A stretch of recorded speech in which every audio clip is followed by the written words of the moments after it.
now and press the bell icon. Never miss an update.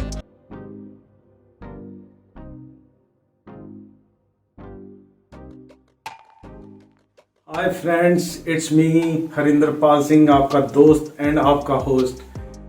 आज की जो video है, मैंने आपको पता है कि पहली वीडियो बनाई थी कि अमीर कैसे बने।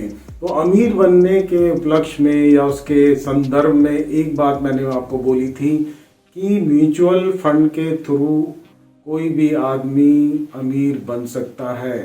हिंदुस्तान में बहुत बड़ी एक विडंबना है कि हिंदुस्तान में बिटकॉइन में इन्वेस्टमेंट कर देंगे, लेकिन म्यूचुअल फंड के नाम पे लोग डरेंगे। डायरेक्ट शेयर्स में इन्वेस्टमेंट कर देंगे, लेकिन म्यूचुअल फंड के नाम से डरेंगे। तो मैंने एक बात बोली थी कि अगर आपने अमीर बनना है तो सबसे बड़ी चीज़ है कि आपको फाइनेंशियल लिटरेसी पता होनी चाहिए। कई लोगों ने बोला कि भाई किसी पढ़ाई की ज़रूरत नहीं है, किसी भी एक्सपीरियंस की ज़रूरत नहीं है, और बहुत अनपढ़ लोग भी बिजनेसमैन बन जाते हैं। तो ये बात में दम है, लेकिन अनपढ़ होने के साथ साथ दोस्तों वही लोग ऊपर जाते हैं जिनका कि ब्रेन होता है। ब्रेन मतलब अगर आपने लिटरेसी ली है, अगर आपने कुछ क्वालिफिकेशंस ली हैं तो सोने पे सुहागा। अगर आपकी कोई क्वालिफिकेशन नहीं भी है और आप छोटी मोटी जॉब करते हैं तो सिंपल एक तरीका है कि आप 70-30 रेशियो रखें। 30% सेविंग्स करें, इन्वेस्टमेंट करें और 70% एक्सपेंसेस करें। अगर आपकी कोई लाइबिलिटीज़ हैं, अगर आपकी कोई लाइबिलिटीज़ नहीं है तो इस रेशियो को उल्टा कर दें, यानी कि 70% आप एक्सपेंसेस ना करें, 70% इन्वेस्टमेंट करें और 30% एक्सपेंसेस करें। अब मैं आपको बताऊंगा कि म्यूचुअल फंड की महिमा क्या है। Security exchange board of India, जिसकी कुछ इन्वेस्टर अवेयरनेस प्रोग्राम करने का सौभाग्य मुझे भी मिला जब मैं जॉब में था, तो मैंने एक पाया कि लोगों को फाइनेंशियल लिटरेसी थी ही नहीं। इंडिया में म्यूचुअल फंड में सिर्फ और सिर्फ 4 या 5% ही इन्वेस्टमेंट होती है आउट ऑफ 100%। 100% में गोल्ड इन्वेस्टमेंट आती है, रियल एस्टेट आता है, एफडीआर्स आते हैं, स्मॉल सेविंग्स आते हैं, और बाकी जितने भी एवेन्यूज हैं इन्वेस्टमेंट के वो आते हैं। तो 100 में से सिर्फ 5% लोग ही म्यूचुअल फंड में इन्वेस्टमेंट करते हैं as far as India is concern. अब मैं आपसे बात करता हूं कि ऑस्ट्रेलिया और कनाडा में कितने लोग इन्वेस्टमेंट करते हैं म्यूचुअल फंड के में। तो आप दोस्तों अंदाजा लगाइए और कमेंट्स बॉक्स में लिखिए कि कितने परसेंट कनाडा में इन्वेस्टमेंट करते हैं म्यूचुअल फंड्स में, कितने लोग ऑस्ट्रेलिया में इन्वेस्टमेंट करते हैं। तो दोस्तों मैं आपको बता दूं कि कनाडा और ऑस्ट्रेलिया म्यूचुअल फंड में इन्वेस्ट करते हैं। तो आपको क्या लगता है कि ये जो डेवलप्ड कंट्री हैं इनमें इतनी इन्वेस्टमेंट होती है, तो क्या वो लोग पागल हैं? क्या उनका ब्रेन जो है हम लोगों से कम है? अगर ऐसा होता तो दोस्तों ऑस्ट्रेलिया और कनाडा हिंदुस्तान से ज़्यादा डेवलप नहीं होता। तो दोस्तों जितने भी रिच लोग हैं, जितने भी बड़े लोग हैं, अगर आप अक्षय कुमार की बात करें, आप शाहरुख खान की बात करें, अमिताभ बच्चन की बात करें, कपिल देव जी की बात करें, या जितने स्पोर्ट्समैन हैं बड़े बड़े, इवन मीडिया के बड़े बड़े बिग शॉट्स हैं, इवन बड़े बड़े मिनिस्टर्स हैं, उन लोगों की सबकी इन्वेस्टमेंट म्यूचुअल फंड में दोस्तों होती है। तो हम बात कर लेते हैं इस बड़े बड़े लोगों को फाइनेंशियल लिटरेसी होती है, उनको मालूम होता है कि किस तरीके से हम अपनी वेल्थ को, अपने पैसे को किस तरीके से मल्टीप्लाई करें। तो म्यूचुअल फंड तो अगर नाम लेते ही हमारे ब्रेन में बहुत सारे मिथ आ जाते हैं।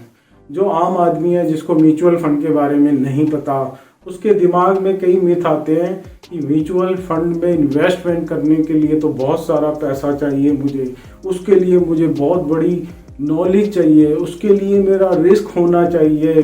म्यूचुअल फंड में तो जुआ होता है दोस्तों, वो गैम्बलिंग होती है। लेकिन दोस्तों आपको एक बात बता दें कि म्यूचुअल फंड की जो इन्वेस्टमेंट होती है, उसकी जो रिटर्न्स यानी प्रॉफिट देने का जो जिम्मा होता है, वो बहुत ही रिस्पॉन्सिबल और बहुत ही हाईली क्वालिफाइड फंड मैनेजर्स के हाथ में होता है। अब हम थोड़ा सा बात कर लेते हैं कि म्यूचुअल फंड होता क्या है। दोस्तों आपने नाम सुना होगा चिट फंड, जिसे हम कमेटी बोलते हैं। चिट फंड और कमेटी हिंदुस्तान का एक बहुत बड़ा अभिशाप है।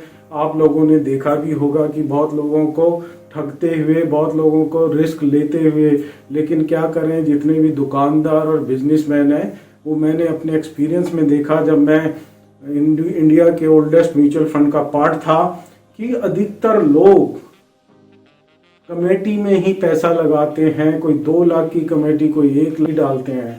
तो उसमें क्या होता है कि पूलिंग ऑफ मनी होती है। सिमिलरली म्यूचुअल फंड में पूलिंग ऑफ मनी होती है।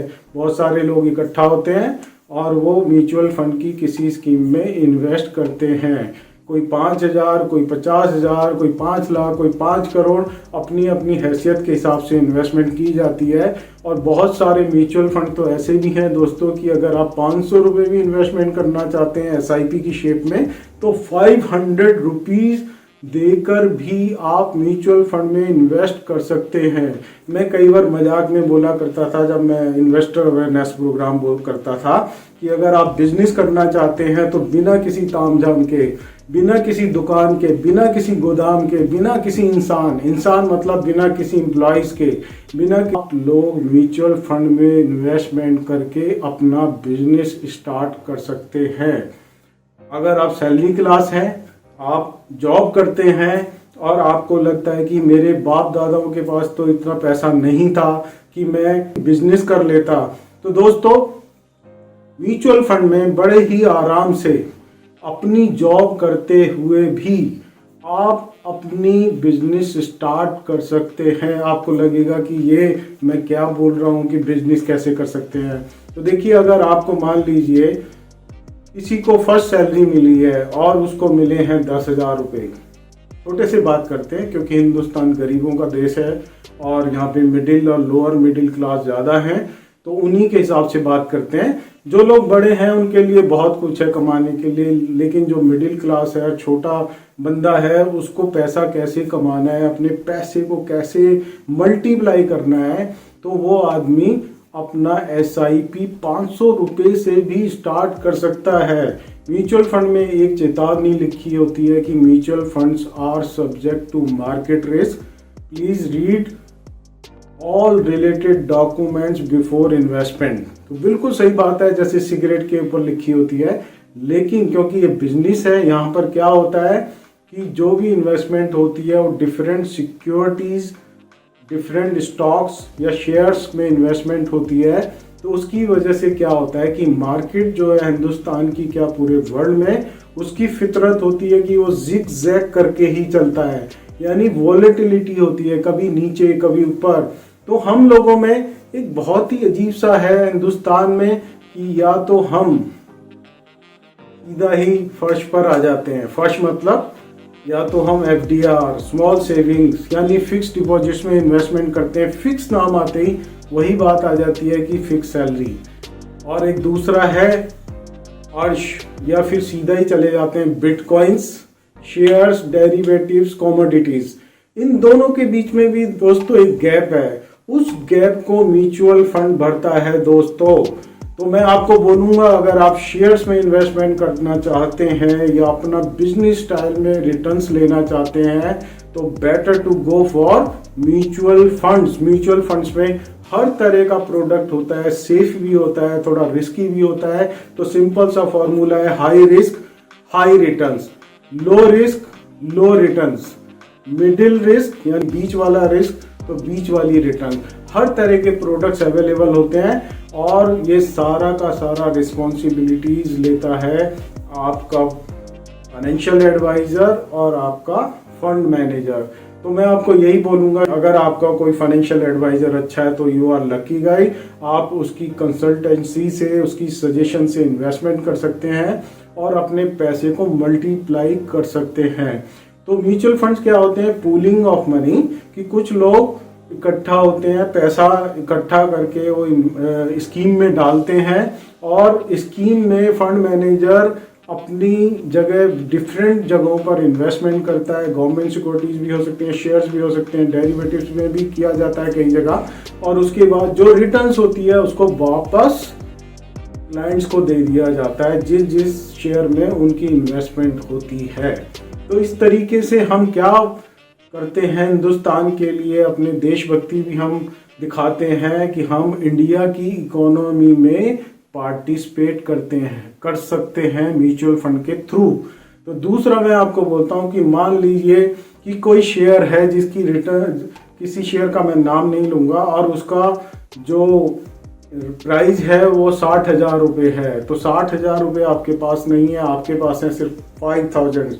तो उसमें आप क्या कर सकते हैं कि किसी म्यूचुअल फंड की स्कीम में इन्वेस्टमेंट कर सकते हैं, जहां पर कि वो शेयर है। इस तरीके के हर स्कीम के अंदर 50 से लेके 70 तक और 30 तक शेयर्स भी होते हैं जो डिफरेंट तरीके से आपको रिटर्न्स देते हैं। तो स्कीम जो होती है म्यूचुअल फंड की, वो मान लीजिए इक्विटी शेयर की बात कर रहा हूँ मैं, इक्विटी स्कीम की बात कर रहा हूँ, तो इक्विटी स्कीम का मतलब है शेयर वाली स्कीम। उसके अंदर आपको 50 भी शेयर्स हो सकते हैं, 70 भी हो सकते हैं। तो म्यूचुअल फंड में जब इतने सारे शेयर्स होते हैं एक ही स्कीम में, तो क्या होता है कि रिस्क आपका डाइवर्सिफाई हो जाता है। दूसरा बेनिफिट होता है म्यूचुअल फंड का कि mutual funds are liquid, there is no locking period, one can enter and exit at any point of time. तो this is all depend upon the characteristic of the schemes. तो scheme के हिसाब से different rules होते हैं, और as such कोई rocket science नहीं होती है म्यूचुअल फंड। बड़े ही इजीली इन्वेस्टमेंट कर सकता है आदमी, ऐप के थ्रू भी कर सकता है, किसी अच्छे फाइनेंशियल एडवाइजर के थ्रू भी कर सकता है, और जिस तरीके से चाहे वो इन्वेस्टमेंट कर सकता है। तो म्यूचुअल फंड के थ्रू क्या होगा कि अगर आप जॉब में हैं तो आप उसके थ्रू अपना दूसरा बिजनेस स्टार्ट कर सकते हैं। अगर आप ऑलरेडी बिजनेसमैन हैं तो उसके अलावा आप अपना एक और बिजनेस स्टार्ट कर सकते हैं। अगर आप सोचते हैं कि मेरे बुढ़ापे में मेरा कोई बच्चा नहीं है या मेरी औलाद हो सकता है मुझे ना पाले और मुझे बुढ़ापे में बहुत प्रॉब्लम्स हो, तो उसके लिए आप एक नया बच्चा अपना तैयार कर सकते हैं इन दी शेप ऑफ म्यूचुअल फंड। आपका बच्चे हो सकते हैं कि आपको बुढ़ापे में आपको सपोर्ट ना करें, लेकिन म्यूचुअल फंड आपको जरूर सपोर्ट करेगा दोस्तों।